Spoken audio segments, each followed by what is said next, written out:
I am truly, I know I always say this, but I am truly excited to introduce our visiting artist tonight, Brendan Fernandes. He's an amazing maker, thinker, and an exceptional person inside and out. I'm not going to turn this into a professional practice class, although those of you who know me know that I like to do that kind of thing. I see a few of you who've been in my class before. Yeah. But Brendan is someone who I'm gonna go beyond myself and make this assumption, which I think is true, that anyone who's ever worked with Brendan wants to work with him again. And anyone who has ever done a studio visit with him or worked with him is rooting for him. So it's been a real pleasure to see all the things that have happened to him, the exceptional things that have happened to him in the last couple of years. So now for some nitty-gritty details from his bio. Brendan Fernandes was born in 1979 in Nairobi, Kenya. He's an internationally recognized Canadian artist working at the intersection of dance and visual arts. Currently based out of Chicago, Brendan's projects address issues of race, queer culture, migration, protest, and other forms of collective movement. Always looking to create new spaces and new forms of agency, Brendan's projects take on hybrid forms, part ballet, part queer dance hall, part political protest, always rooted in collaboration and fostering solidarity. Brendan's a graduate of the Whitney Independent Study Program and a recipient of a Robert Rauschenberg Fellowship. He was shortlisted for the Sobey Art Award and is a recipient of a Canada Council New Chapter grant. His projects have shown at the Solemn R. Guggenheim Museum, the Museum of Modern Art in New York, the Getty Museum in LA, the National Gallery of Canada in Ottawa, MAC in Montreal, among other venues. He is currently artist-in-residence and faculty at Northwestern University and represented by Monique Meloche Gallery in Chicago. 2019 has been a banner year for him with performances and solo presentations at the Guggenheim, in the Whitney Biennial, the Smithsonian Museum of American Art, the Museum of Contemporary Art Chicago, and the Noguchi Museum in New York, which is up right now. His show at Wesleyan University opened earlier this month, and his solo show at Monique Meloche opens in November. And I found out at lunch that he has 5 performances and solo projects, or all solo projects, happening next year. So please join me in welcoming one of the hardest working artists out there today, Brendan Fernandes.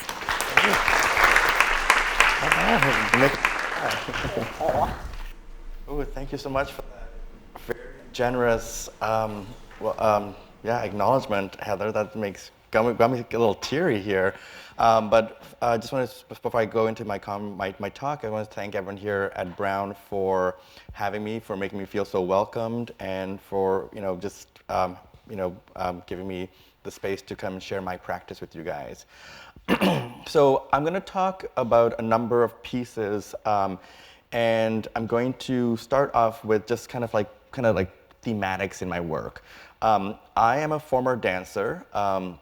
Heather mentioned that I was born in Kenya. My family's 5th generation Indian Kenyans, and we immigrated to Canada in 1989. When we moved to Canada, my parents were looking for work, and as new immigrants to a new country, they had to find childcare for me. And so I started dancing because I went into a free class for immigrant kids in the suburbs of Toronto. And dancing became something that was never part of an understanding of what I would do, especially living in Kenya. But in Canada, it became an opportunity. And I started dancing, and I ended up dancing ballet with the National Ballet School of Canada until around 16, and then I started dancing modern dance. And I'll sort of interject moments of my narrative of how dance came in and out of my life. So I look a lot at my work as dance through the narrative of post-colonial culture. I also look at dance through labor and fetishization of our bodies through ballet culture. And I also look at the idea of safe spaces through the club. Because after, as I also in my biography, Heather mentioned doing the Whitney program, I moved to New York, and the nightclub became a very important space for queer spaces for me, a space that became a safe space. So those are kind of like thematics that I'm going to talk about. So this kind of earlier work posits me looking at the narrative of post-colonial, decolonial histories that I look at through objects, art objects in museums. And I use ballet as the colonial Western pivot in my work to kind of counter the kind of narratives. Most objects in museum collections that are in the African collections are which are West African, were colonized by the French. So I look at the French as also the creators of ballet. Louis XIV was the king that created ballet as a way to bow to him. So in the courts of Louis XIV, his subjects would bow. So those gestures become over time become the gestures that we know as ballet. So I kind of like conflate those.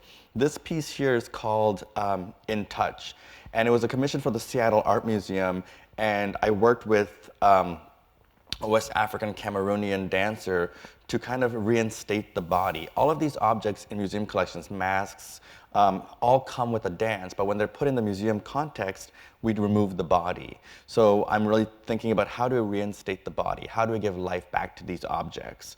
And so here in this piece, the dancer becomes, unannounced, walks through the space. My performances are never announced. They're kind of just sort of happenings. If you see them, they're there. So I also break through the etiquette of performance. How do we see or view a performance? So the dancer comes into the space. He kind of starts to like walk around the space, and he kind of is seen as an intruder, as someone who's disturbing the space. So almost going back to that kind of idea of the primitive entering the space and misbehaving. And so he comes to this object and he walks through the space. And one of the rules of the Seattle Art Museum is that you can't point at an object. Pointing at an object may instill touch, and so that's like a very like orderly rule. You cannot point. But we also know through our etiquettes and the way that we're choreographed in our everyday, pointing is rude. You don't point at people. So he walks through the space, he comes to the object, and then he starts to point at it, almost in this very confrontational way, suggesting, a relationship, suggesting some kind of dynamic of understanding each other, and then he hoods himself. And then he hoods himself, and he starts to like dance around the object. And part of the choreography is the original dance that this object once would perform, but also I've instated things of gestures of him trying to like mimic or mime to put on the object. And so he comes there, but this museum apparatus, the plinth, which you'll see constantly in my work, which is the stand-in for the body, doesn't allow him, because the rule of the museum, the choreography of the museum says we cannot pass that. So he finally bows to the object in a French court manner and walks away. And so this is sort of a little bit of this kind of early work when I was looking at narratives of dance through post-colonial histories. So this is just a documentation. Here's another piece called In Touch. So that was In Touch. This is As One. As one looks at the ballet body in bowing formations, acknowledging but also giving body. So the ballet body becomes the body of the mask. And for me, I work a lot. I get a lot of opportunity to work with museum collections, which I'm very fortunate for. But in this piece, I worked with these artifacts, and I had the ballet body also laying on a plinth beside a mask on a plinth. So the plinth also becomes this device, the museum device that elevates the body, elevates the mask to become a commodity, but also becomes the art object. And so here you have this sort of like studio setting where the ballet body becomes part of the mask body as well. And so it becomes an acknowledgement, it becomes an apology, it becomes also this kind of idea of submergence or synergy of these two bodies kind of, hello? Okay. I like this one, for example, a lot because this body of the ballet dancer kind of gives body here, and there's this acknowledgement there. So this is as one. So in a lot of my work too, I take it to the streets. I don't always have my work happening on a stage ever, actually. Lots of times it happens in museums. And in my work, I started to think through a lot of actions, public actions. What does it mean to make movements? I use the language of dance. How do we make actions? What is a monument? And so in this piece, I worked with a number of dancers. It was a piece where I did a lot of research. I should say that my work is very process-based. I kind of work a lot with ideas and spaces, sites, and then I start to choreograph and work with communities. This piece in particular was for the Pico neighborhood outside of Los Angeles and Santa Monica, where a new train was coming into the neighborhood, and sort of creating this artery that was going to create a direct line from Santa Monica to LA. But this space was also being gentrified. So we created this dance together in collaboration where the dancers and I were kind of simulating protest and moving through the space. Like with our uniforms, we were moving and kind of also performing on the train. People could find us through a text messaging system. So if you texted us, "I'm down," which was the title of the piece, we would send you like snippets of my score. So a lot of my work deals, I write through kind of like Fluxus poetry to kind of create gestures. So you'd get that kind of like concrete poem, but 24 hours before, you'd get our location, and then you could come find us. And people would kind of start to find us, and or because we were just moving to the streets, people would ask us questions, but it was always about, what are you protesting for? What is the protest about?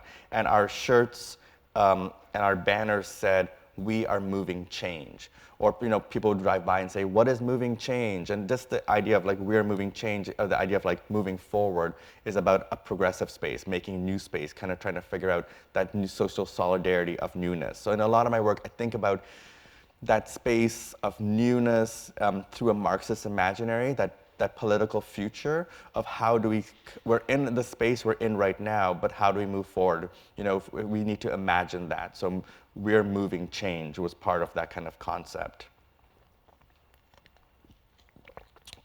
Also with that project was this mural, which says, "Our days begin and end as stories," in the four languages most indicative to the communities, and it's where the train goes by. So the train's an above ground train, so it kind of goes by. So we also performed in this area here, and it's still up in Santa Monica if you're ever in the area. So kind of moving to the kind of work about dance clubs and queer spaces. In the summer of 2016, I was working in the studio with a number of dancers, and I was just sort of thinking about, when I was dancing ballet on stage, you could never show weakness. You show effortlessness in your body, but you have to also, you have to be strong and fortified, but it has to be effortless, but you can never fall. If you fall, it has to be a romanticized kind of drop or something. It's never a fall. If you fell, it's just not allowed. And that's kind of, I'll go into that the kind of rule and order of ballet and some of the other projects. And so I started rehearsing with dancers how to fall. How do we fall and not hurt our bodies? And when I work with dancers, we always sort of like start to feel the floor, we need to find our agency, and so our bodies are our tools. And when we dance on floors, the residue of a floor can hit into your body and penetrate, and you carry that residue. So for dancers, we always think about, how does this architectural surface affect our bodies? And so I started to make them rehearse and fall and get up on different kinds of floors.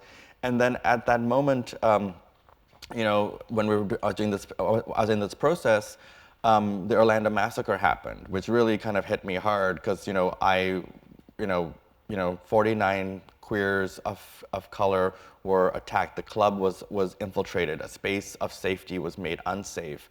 And then I started thinking through this idea that 49 people fell to the ground and didn't get up. And so I started to put this together, and I made this work, Free Fall, which debuted at the Getty Center in Los Angeles on a Free Friday, where people came to celebrate and to dance. And I work a lot in tandem with DJs and other types of musicians. So for this piece, I worked with a musician who you may know named How to Dress Well, and we created a soundscape together, and we had 49 dancers throughout the space, all on pedestals, so people would dance in them, between them. This is early on in the evening, but they're all on the pedestals. Also an acknowledgement to Felix Gonzalez-Torres and his work with go-go dancers on pedestals. And we danced for 3 hours, and it became this thing that there was a sound cue, and the sound cue would then give a moment for the dancers to kind of get out of their bodies because they were kind of dancing in their own space, and then they would all fall in that choreographed way, and when we'd have this mass of bodies just fallen. And then the first time it happened, people were kind of like, what's happening? This feels really uncomfortable. And then they stand up again, and then the party continues. So we do this for 49 times to acknowledge each person that was brutally killed in the massacre. And for me, it becomes this really interesting space because eventually the sound cue becomes learned. The choreography becomes learned to the other participants, the people in the audience. And at the end of this piece, we have a counter, so we have like people, so the dancers know where we're at in the falls, but people start to understand and get you, and they would start to fall with us. And at the end of the night, this night at the Getty, we had 5,000 people, and at around 45, we had like all 5,000 people just fall to the ground and lay there. And it was and I still get emotional and I still get vulnerable because it's such a this piece, we're still dealing with these issues in our communities as queers and in so many other ways. But having 5,000 people lay on the ground just sort of in solidarity, but also that precarious space of like, what is, it's such a strange moment, we're laying there. But then the powerful thing is that we get up, we stand up and we continue. And at 49, we all stand up and became this big dance party, and everyone started to move together. And it was this like social space of like dance is political. We're celebrating in this kind of gracious, important way. This is a piece that I did as well, thinking about labor, as I mentioned. So I think a lot about how we endure on stage, like the fortitude and the things that we do as dancers kind of become dehumanized. When we're jumping and turning, also the proximity of my body on stage versus you in an audience, you don't see me sweat, you don't hear me breathe, you don't get to see those parts of my body, but I'm actually in a lot of fortitude. And it's endurance. I always say that dancers are athletes, and I'm really proud that a lot of ballet companies and dance companies are now referring to their dancers as the athletes and artists of, for example, American Ballet Theater. And I think that's a really important space to kind of acknowledge our value, because dancers are always kind of like an artist, but our values are always challenged of what we do. So this is a piece that questions that, but also questions the labor of invisible labor. And I started thinking about cleaning and the gestures of cleaning, and also how a lot of immigrants, my family included, when people move to new countries, professional skills are not valued, and so cleaning becomes a devalued skill. And how do you then make that skill? Is it not working? Yeah. Oh, sorry. How do we then make that skill, when you don't have a skill, cleaning becomes a devalued skill, but there's a lot of work that is used in cleaning. And so I did this piece called Clean Labor, where I did a collaboration. So my work is very collaborative, a lot of conversations. I worked with a hotel and a number of my dancers to kind of think through how to clean a room. What does it mean to clean a room? And so we created a team of dancers. We worked with these cleaning staff from this hotel. And cleaning a room has a choreography. There's a very specific way of how to clean a room, how to make a bed, all of these gestures. But it also became this conversation between these two teams. The dancers were learning how to, the trajectory of like, the cleaning staff have to clean 6 rooms in an hour. Like, there's this kind of like, there's this endurance, there's this kind of like efficiency, but you also can't show that a body has been in that room. So the kind of invisible labor. So like one of the things was like, you can never show wrinkles on a bed, because that would mean that somebody has put an imprint on it, or there's a body in there. So there's this kind of invisibility that I kind of think a lot through, this idea of being invisible as spaces of agency that will come up a little bit more. So, but also the dancers start to like ask the cleaning people, like, where do you feel pain in your body? And then we came up with a whole like stretching system, and and so we started to do this piece where we would clean. So we had a floor of the hotel, and I had a dancer and a cleaning staff in each room, and then we make the space visible. We make the cleaning visible. But it becomes a dance, and it becomes a duet, and it becomes a collaboration, and it becomes kind of intimate because they really, supported each other. And there's a moment in the piece where the dancer taps the shoulder of the cleaning person, and they have to stand still. And they said that that was the hardest thing for them because they always felt that they have to be moving. And I think that's also something that I make my dancers do. Stillness is something that I challenge them with, to kind of not move, because we're conditioned that if we're not moving and we're not working, that we're, in a capitalist society, that we're being idle, So I really try to push that barrier with a stillness as a space of activation and of empowerment and of still being laboring within it. So this was like people watching people clean, which is also a very uncomfortable thing for the audience. And so I challenge my audience. My audience is always manipulated or active in my pieces. This is a piece I did in New York at a space called Recess, and Recess sort of was invited me to take this storefront in Soho and make a piece for the summer. So I took on a new process. Instead of like choreographing in a studio, presenting something fully finished, I was like, I have this space for 3 months.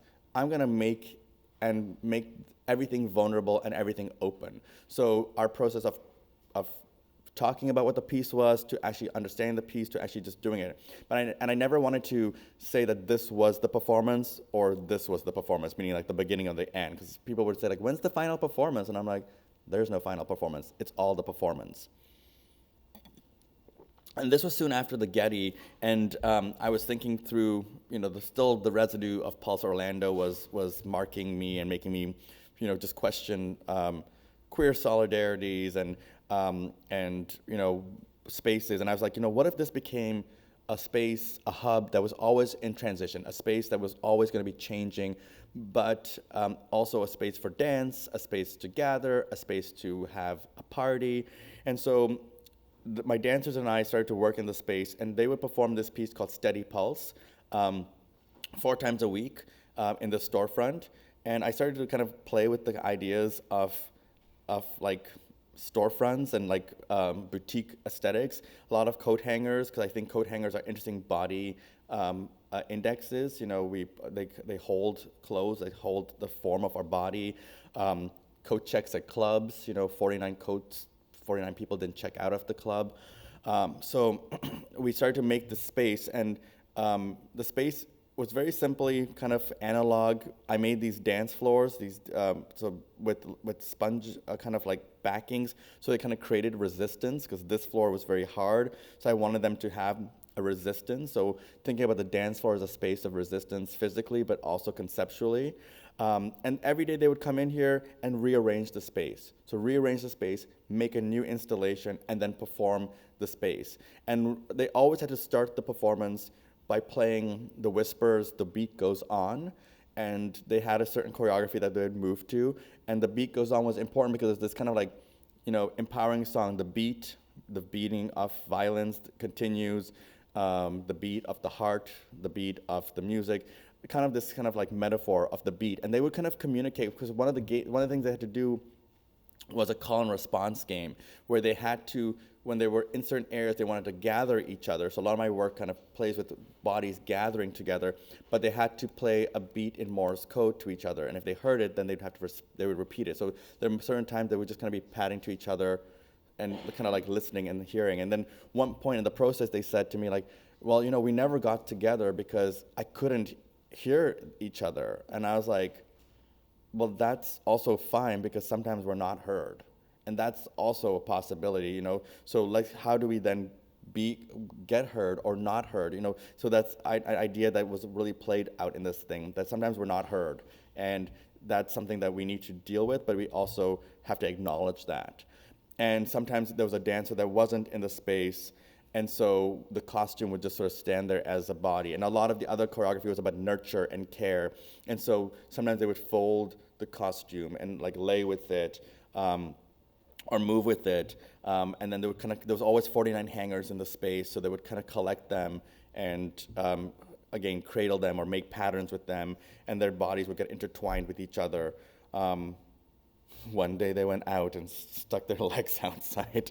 So it became a really interesting process of collaboration and understanding, and really sensitive, because eventually they just understood the process, you know?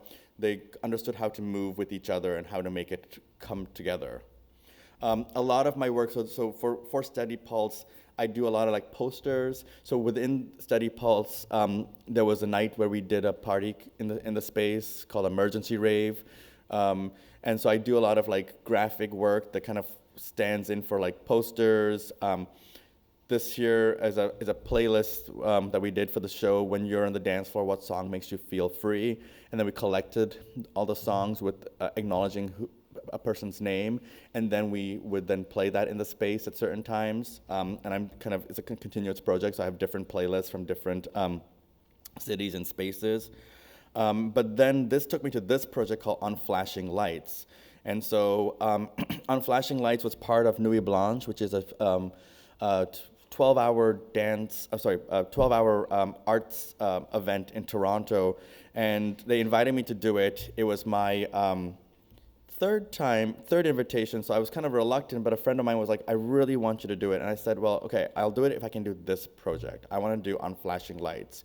And in the past number of years, Toronto's queer community, specifically a POC queer community, has been having a lot of issues with the police, questioning who's protecting me, who sees my body, who is taking care of me, or who's not, you know? So the same idea of being invisible or not being heard was something that was happening in the city center, the center that I grew up in. And so I decided to do this piece called Unflattering Lights. So we had 25 police cars, not real police cars hired from a movie set that were all fixed with sirens. And we had this cavalcade of police cars.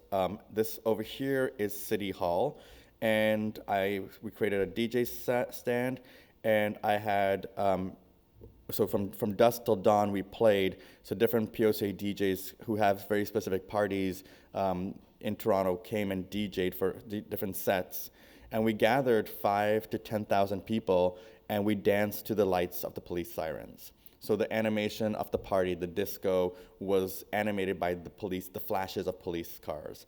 And it became this space of solidarity, and there's that City Hall, a space of gathering. So I really think about critical mass, and people just danced. People were dancing, you know, and it became this safe space under the auspices of these strange police lights that made you feel like you were in an emergency, or there was an act of danger, but people kind of gathered. So again, there was this tension, and I play with that tension in my work.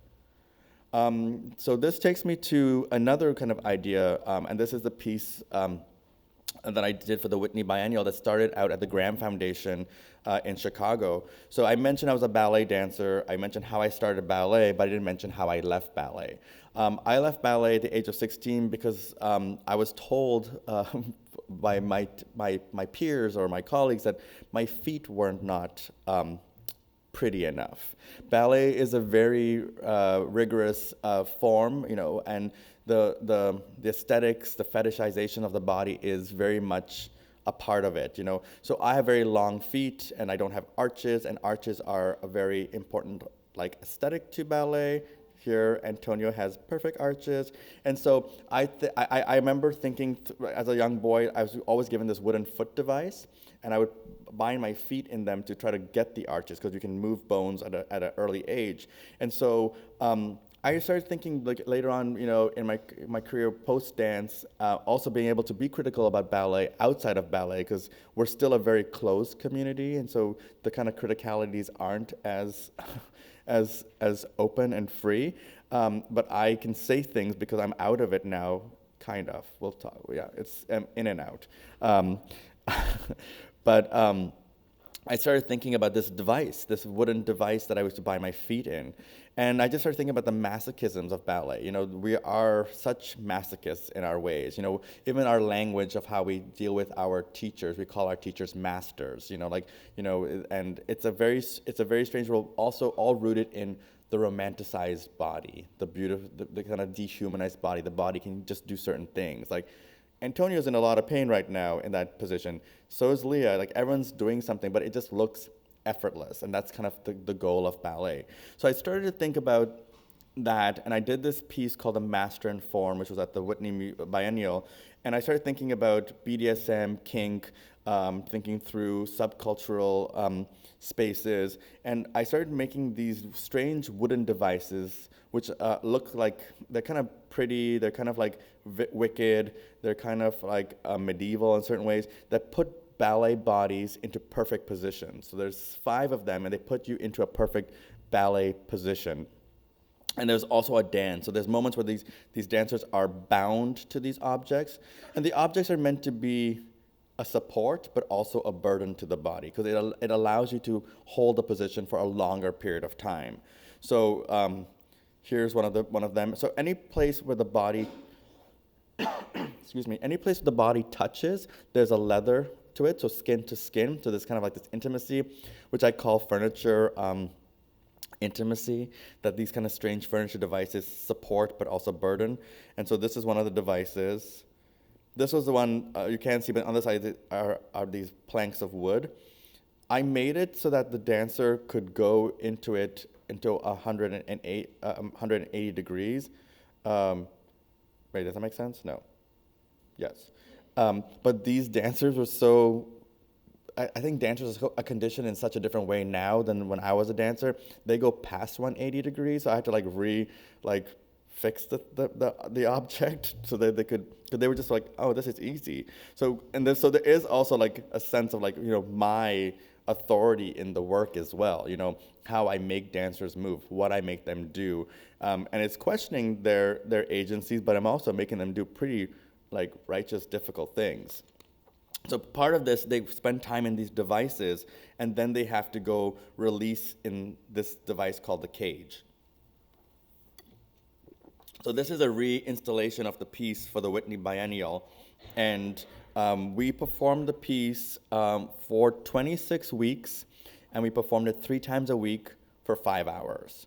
So it was a really endurance, rigorous piece. All my female identifying dancers were on point. Point is a very hard thing to do, especially for 5 hours. And of course, we plan for breaks, we plan for stopping, we plan within that, but it's still really rigorous. So this is the cage. And the cage, which seems daunting and seems like wicked, is actually the space where they can stop, they can relax, they can stretch, they can release their hips, they can release their bodies. And so it became an interesting sort of dynamic, the kind of exchange of authority between dancer's body and object. And I make these things that are, they're sculptures, but they're also props. And so there's this kind of back and forth between these objects and the body, so the body's relationship to it. And when the dancers aren't there, it stands as an installation, and then the residue of the dancers' bodies is played through a sound component.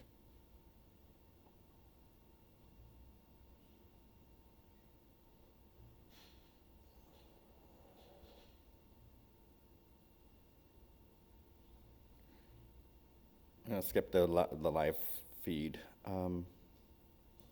Yeah, I can see in their faces that they're not very happy with me. And that wasn't a wicked laugh. And one thing with the dancers too, in this process, I kept on saying to them, you have to just stop at certain places, just be still in the cage. But dancers have such a way that if they're not moving, then we feel like we're not doing the work we're doing. So there was this kind of thing where I was just like, okay, just if you're thinking about stopping, stop, and then dance the routine like I'm gonna make you do twice in your head, and then move.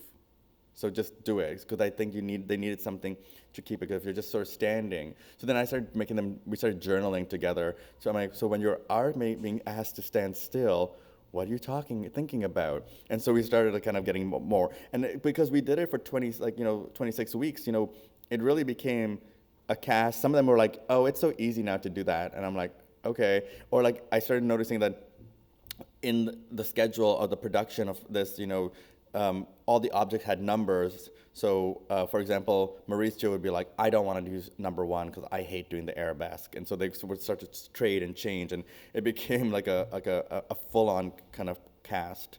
This is a piece I did that I'm still in development. I've been thinking a lot about Japanese rope bondage and shibari and the idea of tying bodies and finding freedom within the restraint. So when your leg is tied up here, you don't need to think about your body physically holding it up, but then within that space, how do you make new movement? So again, that kind of question of newness. New movements, how do we move in a new way?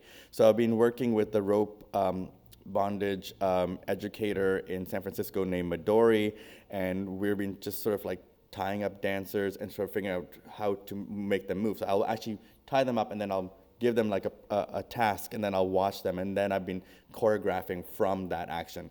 This was at the Guggenheim in New York, and it was more like me testing out the process, but we created, again, a dance party where we found freedom within the restraint, or how do we move together when we're all tied together. So that kind of idea, again, of solidarity and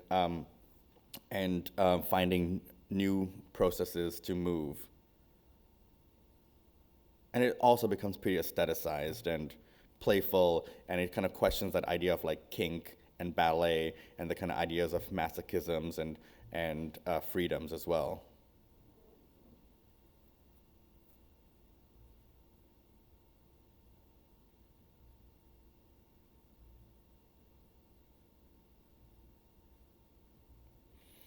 So I recently closed, so recently as last week, a piece at the MCA in Chicago, and it was called A Call and Response. And it was, again, an ongoing process that went throughout the whole summer. It opened June 18th, and it closed last week.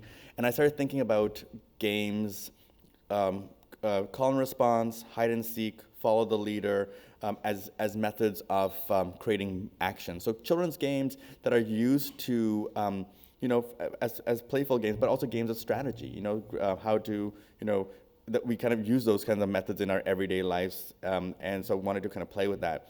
So this space in the museum, the plants are not mine, it's a permanent installation, but this space is called the Commons, and the Commons is meant for, it's a space for people just to come and gather. It's open to the public, but they always have interventions in this space. And so I created this swing, this here, this whole kind of like text vinyl flooring, and there were different prompts throughout the space. This one says, text I want to play to 900, 900, and if you did that, you'd get snippets of my score. And then in this other space here was the rest space. This is a space that goes up to the Commons. I built this kind of custom plinth that became a rest place, but also a space for them to kind of like, an invisible space becomes visible. So and a non-utilitarian space becomes utilitarian. So it becomes a place for someone to acknowledge their body. And here's the swings in the Common. There's two of them, and the dancers go back and forth. And so these were some of the calls that were also printed on the wall. So a call to respond, calling you to move, create a public action, hiding and seeking in movements. We want a we. And the dancers were always kind of playing the scores, playing these tasks. I always say tasks, again, I've always choreographed in a task-based method.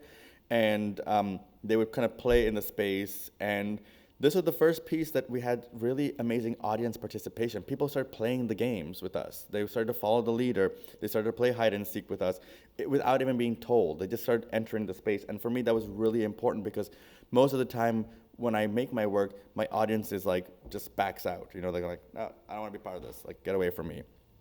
But this was really and so I'm still kind of processing this because I wanted it to happen, and I was like, I don't think it's going to happen, but it happened. So I'm still really excited about this.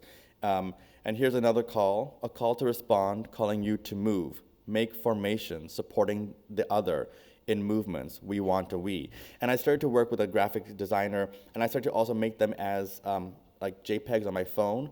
And then I would, when I'm on the train or on the subway, I would just turn on AirDrop, and I just start to airdrop them to people, and if people accepted them, they get them. So you get a score from me that kind of tells you to kind of follow a gesture or kind of sending a little political gesture out there. So I use those other methods. I've been using text messaging, but now I've been using AirDrop as a means to send out information or give you give you a call for action to think things politically. The the dancers, like I kind of wanted to play in this garden space because of the plants, so they kind of could camouflage themselves and hide. And sometimes there would just be like a pile of bodies, and you're kind of like, what is that? Like, how many people are there?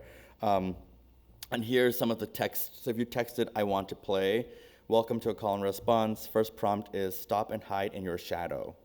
And so it just kind of kept on going. If you wanted to continue, text move for more prompts, move.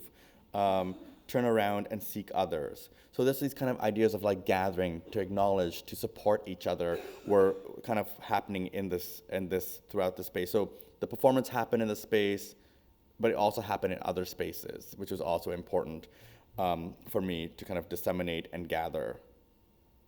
So this day, we just sent out a prompt through people and said, we're calling you for action to gather to make monuments. And then people came, and then we actually physically, this was like a kind of a workshop where we all figured out, how do we make monuments? What does that mean? How do we take down monuments? How do we decolonize space? So it became like a public talk, but also a movement workshop as well.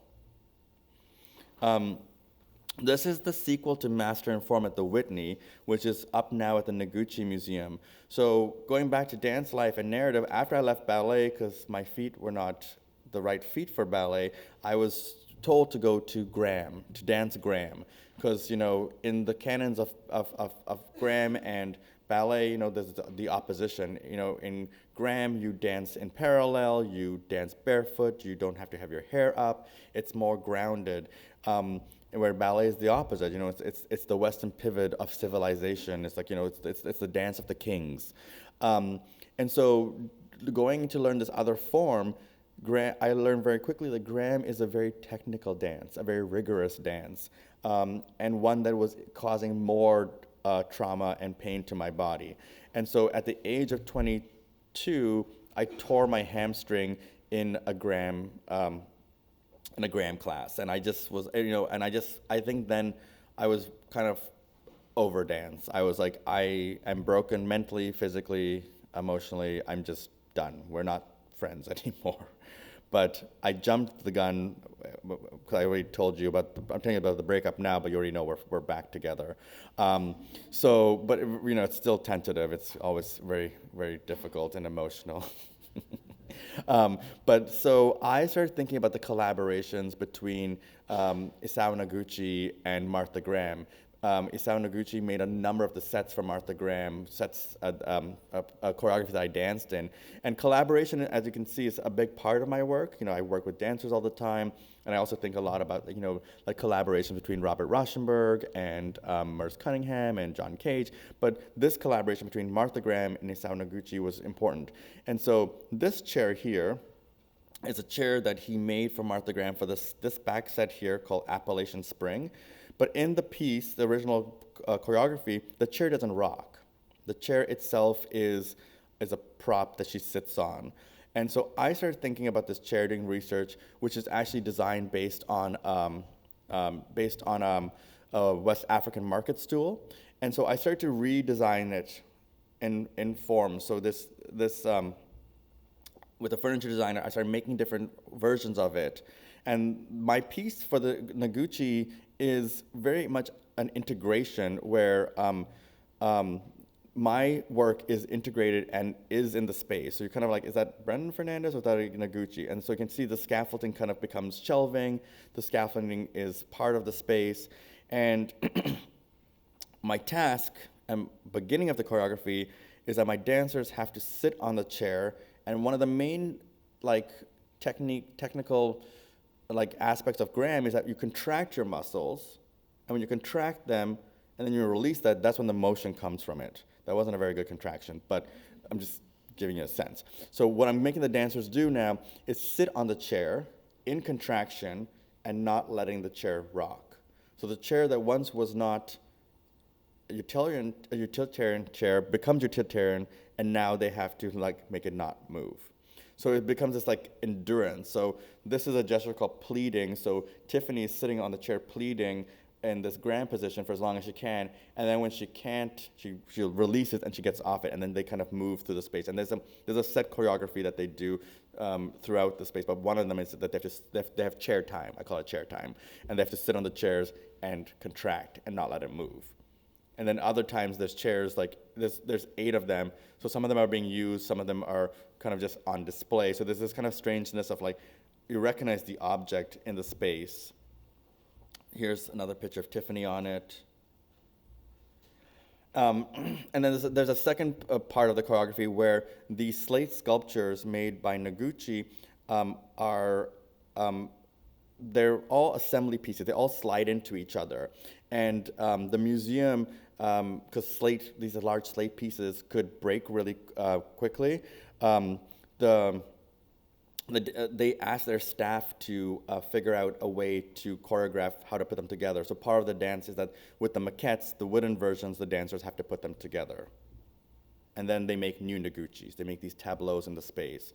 Because a lot of these forms, you can see some of the Noguchi's drawings, were based on dancers. So the dancers used their bodies to kind of create new Noguchis.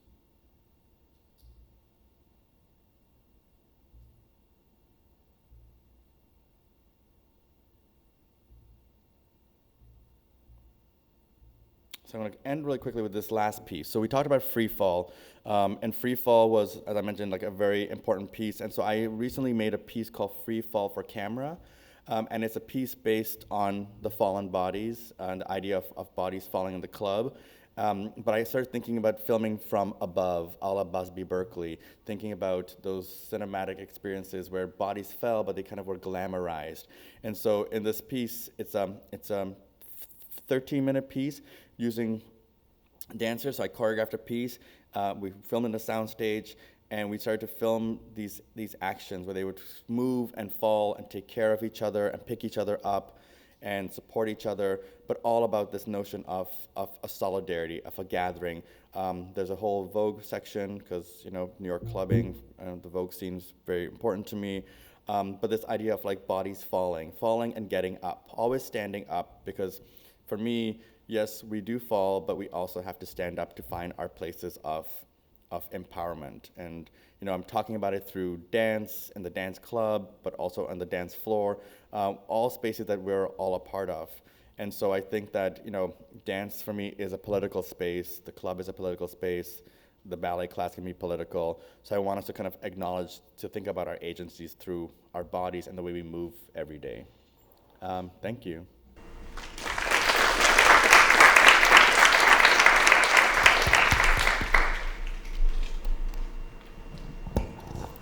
If anyone has a question, we'll be passing around the mics, so just raise your hand for us.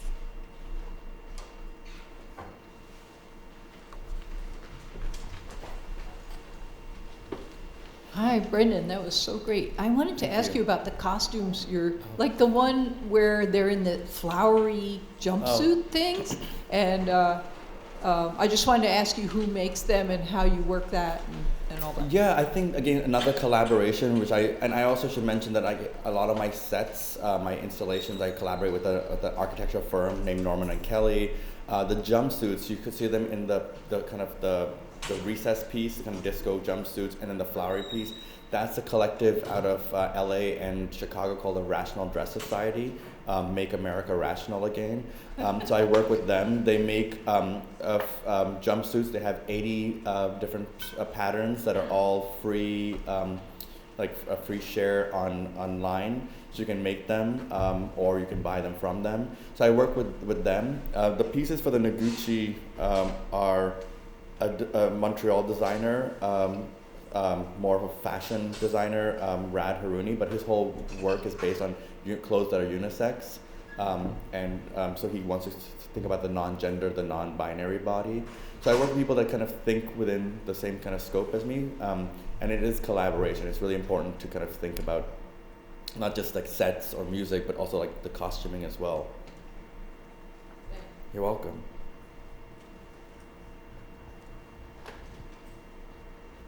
No questions? All right, well, thank you. I have a few questions, but one is, where do you find your dancers? And it also seems like when you're giving them instruction or tasks, I'm curious, because a lot of your work is about, freedom and restraint and dictating and what happens within that, like how much agency do they actually have? Do you guys talk about the score together, or is it really you giving them direction and them executing? My dancers, I always find, because our community is so small, and we just kind of like, we take class with each other, and like, hey, I'm doing this piece, and then there's a number of dancers that just get my process, because the way I make dance is very particular, and some dancers are like, I don't want to work with him. There's no method to his madness. Others are like, oh, we get it, we'll just jump in. So, and then you'll probably see in the documentation a lot of faces repeated. But it just becomes like a community thing. Working with ballet dancers is very particular and specific to working with contemporary or modern dancers. A ballet dancer cannot improvise. You have to tell them everything. Sometimes I'll say to them, like, let's improvise, and they'll say, well, it's your dance. You need to tell us what to do. And so that's something that I'm aware of. But with like, in the master and form, like, I said to them, like, okay, we've set the piece, we've made the gestures, like everything was timed. Like it was an hour in endurance. They had a 20-minute break, but it was timed, and we knew every step, which for me drove me crazy, because I like to have a little bit of porousness in my process. But these dancers were technically, and I needed technical bodies, because the ballet body is so specific. I needed them to be like perfectly arched and perfectly like in tune. But then I traded that for, okay, we'll set the score, okay? But I said to one of the girls, was like, I don't want to wear my point shoes for all 5 hours. Can I take them off? I said, you can take them off. Then I came back into the process to watch after an hour, and I was like, she's still on point shoes. So afterwards, I was like, I thought you were going to take your point shoes off. She's like, well, no, because I don't look good in soft shoes. So so I give them agencies and freedoms, and then sometimes they don't take them. But then with a lot of like my other pieces, it's always, in all the pieces, it's a conversation. Like, what do you want to do? What do you not want to do? How do we do this? So it's a lot that we make together as well. So, but I definitely give them the options. There's always the option to leave. There's always the option to sit, because I also feel like if they just stand in, like a position, that too is just powerful. We don't have to be moving all the time to do something. So I give them options. Do they take them? Not always, but there's still the possibility. Sometimes they do, but it's harder with ballet dancers, because they won't do it any other way.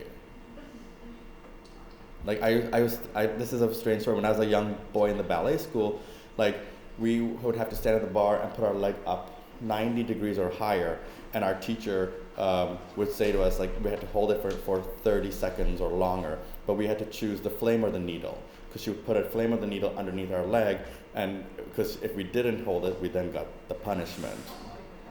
So it's like this strange world. So ballet dancers will always do what they're told, and sometimes I'm like, I'm the nice ballet master, let's do whatever, and they're like, I need that structure. Ballet dancers are very will never be late. Like it's just built in us. And I think when you said, I work hard, I think it's because of ballet. It taught me a rigor. There's if you show up late, you're out. And there's so many things also already against you, so you just try to do the best you can. Mm-hmm.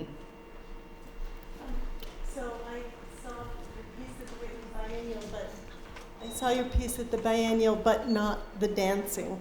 So I sort of looked at the sculpture and the carpet and the structure and evaluated it totally out of context, in a sense, especially now having seen this beautiful body and expansive body of work that you've been able to produce. I have just a really dumb question. How many dancers did you use over that period of 26 weeks?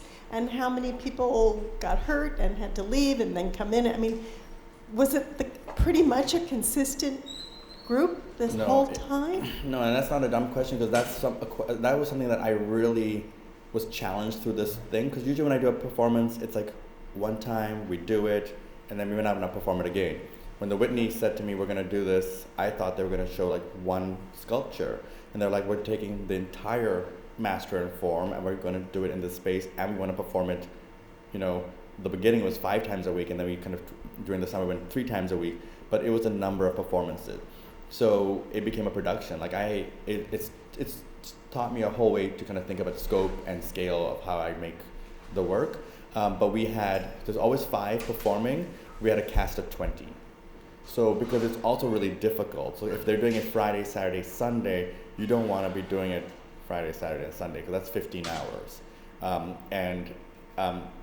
So a cast of 20, but then people are getting other jobs. A couple of the dancers got jobs dancing for American in Paris on the Tokyo tour. So we had to replace them, and so it was always 20, but kind of moving. But then it was like, okay, I have to go back in and teach it, and so it was a very involved process. So yeah. Thank you. We have one more question here for you. Hi. So you talked about your leaving of the dance, but you never talked about your entry into the art world. And I was wondering if you had always been involved in art when you were dancing. Sure. Yeah. Sorry. I guess assume that I said that, but yeah. No. I always worked in tandem and working together. And I was always trying to find a way of how to do both. And I was always told, you can't do both, Brendan. You have to do one or the other.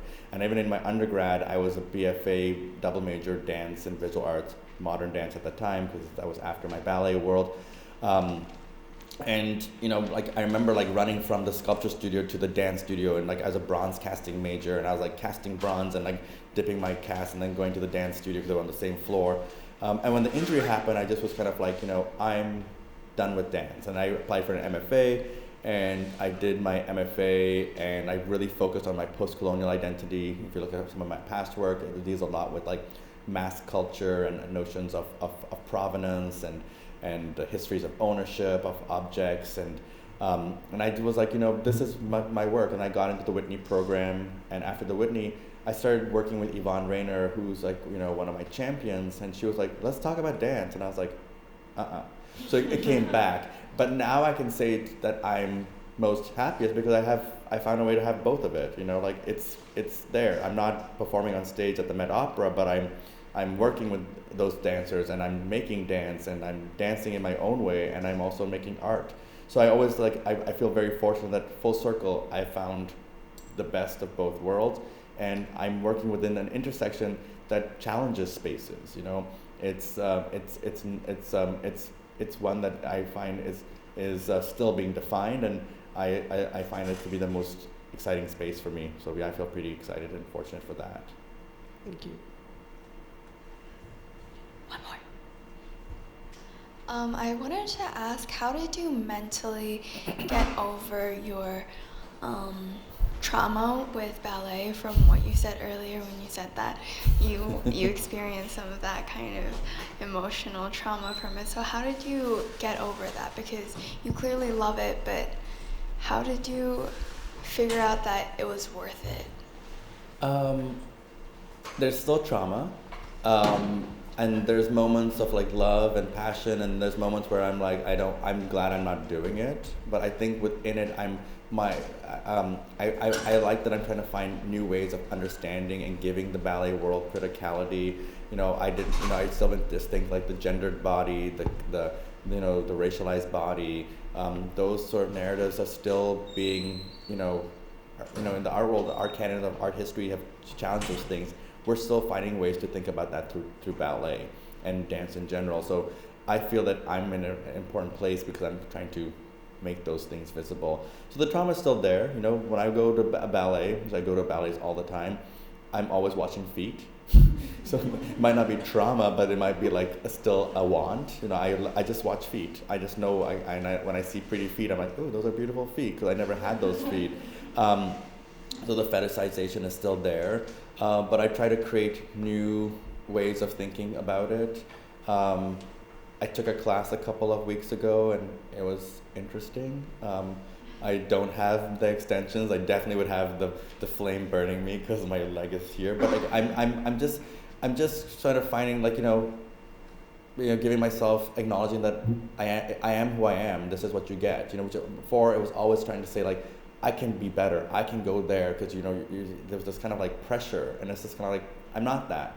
And the piece that I didn't show, which kind of was this piece called Standing Leg, it's the only piece that I put myself in, and it's a piece where I bind my foot in the foot stretcher, and I'm sitting there and I'm trying to stand up. My two hands are holding onto the foot stretcher. My left leg is the only free limb, and I'm trying to stand up. I could let go at any time, but I don't.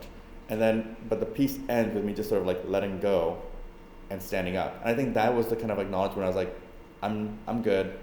We can move on. So yeah, so I think that's the kind of, so the trauma is still there, but those kind of, doing that piece really allowed me to move to the next phase. Thank you so much. Thank you.